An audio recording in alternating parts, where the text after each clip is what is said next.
can't talk about it too much, but I came across this connect and Right. he was a big time player. And, you know, me and him had an arrangement and I actually have a funny story with him.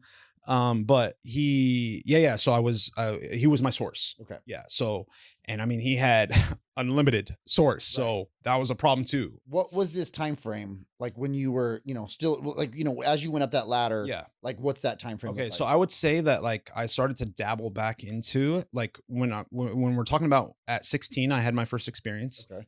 and then I would say probably at 22, Okay. I started to like take it like recreationally, like just here and there. Like, oh, I'm going to a hookah lounge, I'll pop one.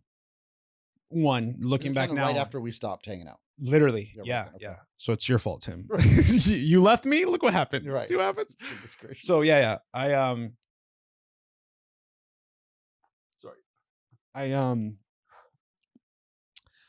I started off with like the tramadol, graduated to 22 was like when I started to dabble again here and there, nothing crazy. Right.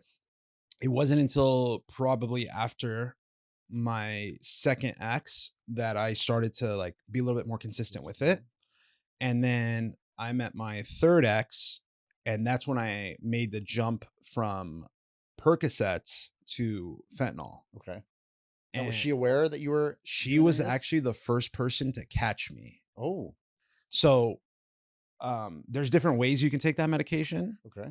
Unfortunately, I did like the Wolf of Wall Street way where I would crush it down and I would actually snort it. Oh my goodness. Yeah, Yeah. yeah. Gotcha. Yeah. So this is why I Now, didn't did want she think it was Coke or something like that? So when that happened, I was Just pulling up caught to in her the house. bathroom? No. I was actually in the car. So I was pulling up to her house and she was like, "Where are you at?" And I was like, "I'm pulling in, relax." Right. And I was like trying to get another hit in before I Right. go up.